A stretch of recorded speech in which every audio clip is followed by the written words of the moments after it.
Hi viewers, welcome to our channel. ప్రస్తుతం మనతో పాటు ప్రముఖ పొలిటికల్ అనలిస్ట్ ఇమ్మంది రామారావు గారు ఉన్నారు. వారితో ఒకసారి మాట్లాడదాం. సార్ నమస్కారం సార్. నమస్తే బాబు. సార్, కాంగ్రెస్ చూపు ఎటువైపు? జగన్ గారి వైపా లేదంటే షర్మిల గారి వైపా? ఎందుకు ఈ డౌట్ వచ్చిందంటే మొన్న జగన్మోహన్ రెడ్డి గారు ఢిల్లీలో వెళ్ళి ధర్నా చేసినప్పుడు ఇండియా కూటమి నుంచి వచ్చి వాళ్ళు మద్దతు తెలిపారు కదా. అప్పటి నుంచి కూడా జగన్మోహన్ రెడ్డి గారు ఇండియా కూటమిలో చేరబోతున్నారు అని చెప్పేసి అయితే వార్తలు అయితే రావడం చూసాము.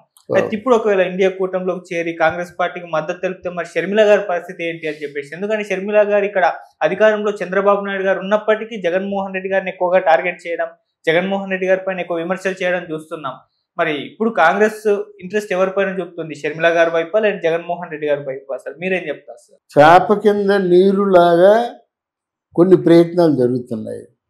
ఆ ప్రయత్నాలు ఏమిటంటే గతంలో ఉన్న కాంగ్రెస్ పార్టీలో ఒక యంగ్ బ్యాచ్ ఉంటుంది కదా, పేరు మోసిన వాళ్ళు ప్లస్ యంగ్ బ్యాచ్ని వాళ్ళని పార్టీలోకి ఆహ్వానిస్తున్నారు. ఆహ్వానించి మిగతా ఎలక్షన్లో నిలబడమని క్యాన్వసింగ్ చేయమని అనుకుంటున్నారు.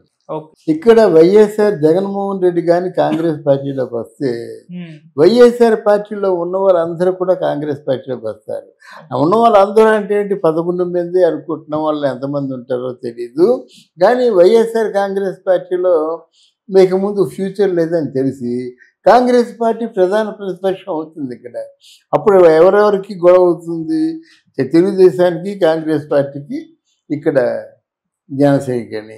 జనసేనలో కూటమి కలుస్తుంది, మరి జనసేనలో బీజేపీ కలుస్తుంది. అంటే బీజేపీ, తెలుగుదేశం, కాంగ్రెస్. అర్థమైందా? మరి బీజేపీ ఉంది కనుక మన పవన్ కళ్యాణ్ గెలిచే అవకాశాలు ఉంటాయి. ఇది నా అంచనా. రాబోయే రోజుల్లో 5 yearsలో చెప్తున్నాను. ఇక్కడ కాంగ్రెస్ పార్టీని బలపరచాలంటే నేనున్నాను, నాకు ఇన్ఫ్రాస్ట్రక్చర్ ఉంది. తర్వాత మా నాన్నగారి ఆశయం కూడా కాంగ్రెస్ పార్టీ కదా, రాహుల్ గాంధీని ప్రధానమంత్రిని చేయడమే కదా, ఆ దిశగా నేను పనిచేస్తాను. బట్ నా తాలూకు కేసులు మాత్రం మాఫీ చేయవలసిన బాధ్యత మీది. వాళ్ళకి అండర్స్టాండింగ్స్ ఉంటాయి. ఎవరైనా ఆపదలో ఉన్నప్పుడు ఈ పార్టీ వాళ్ళు ఆ పార్టీ వాళ్ళకి, ఆ పార్టీలో ఉన్న వాళ్ళు ఈ పార్టీ వాళ్ళకి సహాయం చేసుకుంటారన్నమాట. అందువలన సోనియా గాంధీ రిక్వెస్ట్గా ఒక సెంట్రల్లో అప్పీల్ చేసుకుంటే దాన్ని తప్పకుండా అంగీకరించే పరిస్థితి వస్తుందన్నమాట. ఇక్కడ జగన్మోహన్ రెడ్డి తాలూకు కేసులు కానీ అంగీకరించినట్టయితే పార్టీని నిలబెడతా, నేను రాహుల్ గాంధీని ప్రధానమంత్రిని చేస్తా అని మొత్తానికి మంత్రాలు జరుగుతున్నాయి. ఈ షర్మిల ఏం చేసిందంటే, షర్మిల రాజకీయాల్లో చేసిన తప్పు ఏమిటంటే, when you're coming for the public based ఇష్యూసే మాట్లాడాలి. మీ వదిన ఏమిటి, మీ అమ్మ ఏంటి, మీ నాన్న ఏమిటి, ఏం అవసరం లేదు. ఒకసారి రాజశేఖర్ బిడ్డ అన్నావు అంతే తెలుసారు.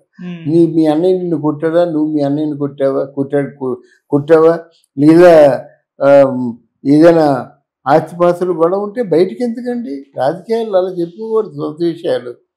ఇప్పుడు సొంత విషయాలు నీకు అది ప్రజల బేస్డ్. ఇక తర్వాత ఏమో కాంగ్రెస్ పార్టీ నిన్ను రాష్ట్రం అంతా చూసుకోమంటే నువ్వు పులివెందులకే పరిమితం అయిపోయేంటి? అందరూ చూస్తున్నారు.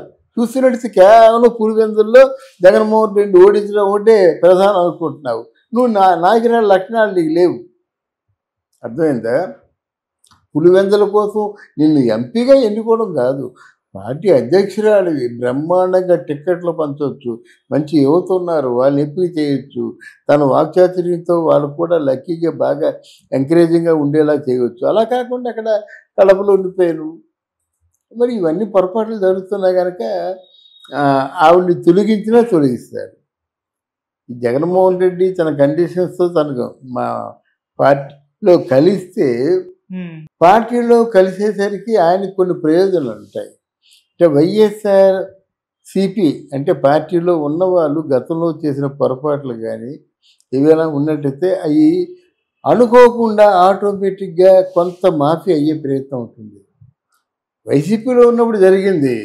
వైసీపీలో ఉన్నప్పుడేమో తెలుగుదేశం వాళ్ళే వైసీపీ వాళ్ళ చేత చేయించారు, ఏదో బొంకడానికి అవకాశం ఉంటుంది. తర్వాత ఈ పార్టీ తలకాయ నొప్పులన్నీ లేకుండా కాంగ్రెస్ పార్టీ వాళ్ళకి ఏదో ఇచ్చేసినట్టయితే వాళ్ళే మిగతా అన్ని సర్దేస్తారు అన్నమాట. అందువల్ల ఇన్ని కారణాల చేత వాళ్ళు ఆ అభయం ఇచ్చినట్టయితే జగన్మోహన్ రెడ్డి తప్పకుండా కాంగ్రెస్ పార్టీలో కలుస్తాడు. వాడు వస్తాడనే విషయం తెలిసి మన ఎవరు షర్మిల గారు తప్పుకునే దిశగా ఉన్నారు. ఓకే, అప్పుడైతే మరి షర్మిల గారి భవిష్యత్తు ఏ విధంగా భవిష్యత్తు ఉంటుంది ఏంటి సార్ కదా? రాజకీయ ఫ్యూచర్? ఆవిడ భవిష్యత్తు గురించి ఆలోచిస్తే తెలంగాణలో ఎందుకు చేరుతుందండి? నువ్వు పుట్టి పెరిగిందంతా ఆంధ్ర. నీకెవడు చెప్పాడు తెలంగాణ రమ్మని?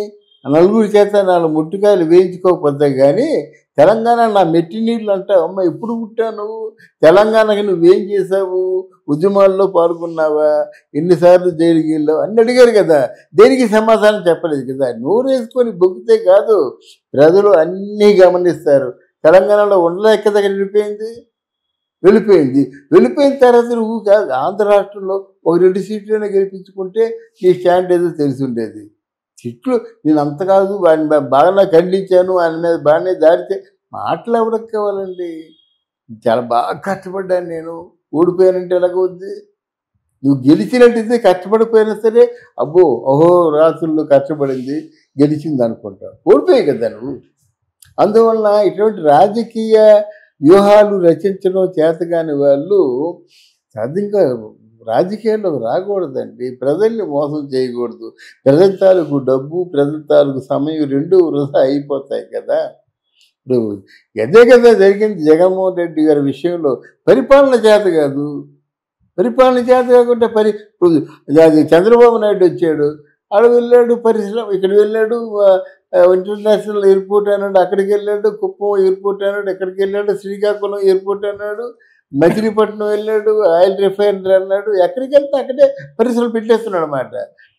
ఇప్పుడు ఆంధ్రదేశానికి ఒక 10 లక్షల కోట్ల రూపాయలు రావాల్సిన ఆఫర్స్ తీసుకున్నాడు. ఇప్పుడు బంగారం అయిపోద్ది ఆంధ్రప్రదేశ్.